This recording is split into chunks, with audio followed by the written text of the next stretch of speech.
এয়া কাৰোবাৰ ঈৰ্ষা প্ৰতিশোধ নে অন্য কিবা কিয় আৰু কাৰ বাবে চকু পৰে USTMৰ ওপৰত চৰকাৰী হেঁচাতেই গ্ৰন্থমেলাৰ পৰা উঠাই দিয়া হ'ল নেকি USTMৰ বিপণী কিয় কাপোৰেৰে ঢাকি দিয়া হ'ল গ্ৰন্থমেলাত থকা USTMৰ সেলফি পইণ্ট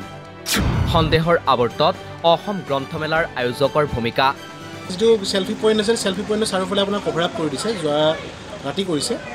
লগতে আমাৰ যিটো ষ্টল আছিল এইটো আমাৰ চিকিৎসাৰ ইউনিট এটা আছিল মেডিকেল ইউনিটটো তেখেতসকলে ৰাতিপুৱা আহি বেনাৰখন উঠাই দিছে আৰু তেখেতসকলে আমাক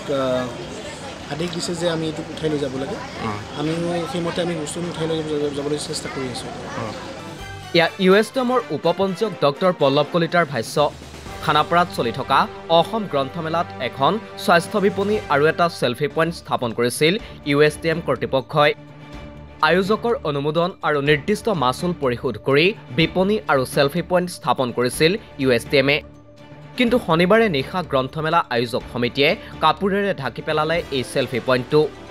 বন্ধ কৰাৰ নিৰ্দেশ দিলে স্বাস্থ্য বিপণীও ৰাতিপুৱালৈ যে আমাৰ এটা মেইল এটা আহিছে তেখেতৰ ৰুলছ এণ্ড ৰেগুলেশ্যন ভাইলেশ্যন হোৱা বুলি তেখেতসকলে কৈছে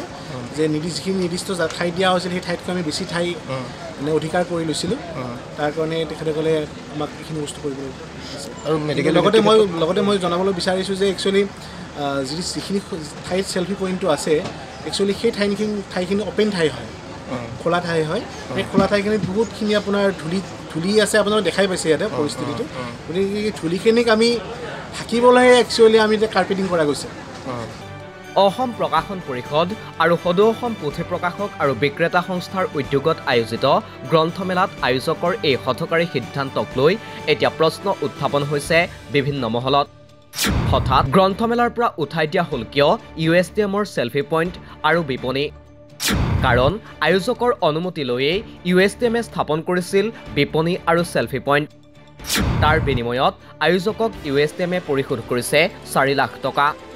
আগতীয়াকৈ তেখেতসকলে মোক অনুমোদন দিছিল যে এটা সেলফি পইণ্ট এটা হ'ব বুলি লগতে আমাৰ যিটো আপোনাৰ মেডিকেল ইউনিটটো হ'বৰ কাৰণে তেখেতসকলে মোক অনুমোদন দিছিল পৰিষদ তেখেতসকলৰ যিটো এগ্ৰিমেণ্ট আছিল সেই এগ্ৰিমেণ্টৰ মতে আপোনালোকৰ যিটো সেলফি পইণ্টৰ যিটো স্থান আছিল সেই স্থানটোৰ কাৰণে 1 লাখ তেখেতসকলে নিৰ্ধাৰিত কৰি দিছিল লগতে আমাৰ যিটো মেডিকেল ইউনিট আছে মেডিকেল ইউনিটটো আপোনালোকে দেখা পাব ইয়াতে একচুৱেলি দুটা ষ্টল মিলাই পেলাই আমি এটা ষ্টল কৰিছোঁ গতিকে 1.5 লাখকৈ আপোনাৰ 3 লাখ 4 লাখ টকা ইয়াতে 3 লাখ টকা প্লাছ আপোনাৰ সেলফি পইণ্টৰ কাৰণে 1 লাখ টকা আপুনি নিৰ্ধাৰিত কৰি দিছে এতিয়া মাচুল USTMৰ তৰফৰ পৰা জনোৱা অনুসৰি সেলফি পইণ্ট স্থাপনৰ ঠাইত কিছু বিসংগতিৰ অজুহাত দেখুৱাই কাপোৰেৰে ঢাকি পেলোৱা হয় সেলফি পইণ্টটো আৰু তাৰেই নীতিভংগৰ অভিযোগ তুলি উঠাই নিবলৈ নিৰ্দেশ দিয়া হয় USTMৰ স্বাস্থ্য বিপণীও এতিয়া কি কাৰণত উঠাবলগীয়া তেখেতসকলে কৈছে কি যোৱা ৰাতি আমাৰ যিটো টেলিফোনিক কনভাৰ্চেশ্যন হৈছিল টেলিফোনিক কনভাৰ্চেশ্যনৰ মতে তেখেতসকলে আমাক ক'লে যিটো আমাৰ সেলফি পইণ্টৰ যিটো নিৰ্ধাৰিত স্থান আছিল নিৰ্ধাৰিত স্থানতকৈ অলপমান আমি বেছিকৈ লোৱা বুলি তেখেতসকলে জনালে তেখেতসকলে ক'লে আমাৰ ৰুলছ এণ্ড ৰেগুলেশ্যন তেখেতসকলে ৰুলছ এণ্ড ৰেগুলেশ্যন ভাইলেশ্যন হোৱা বুলি ক'লে আৰু ৰাতিপুৱালৈ যে আমাৰ এটা মেইল এটা আহিছে তেখেতৰ ৰুলছ এণ্ড ৰেগুলেশ্যন ভাইলেশ্যন হোৱা বুলি তেখেতসকলে কৈছে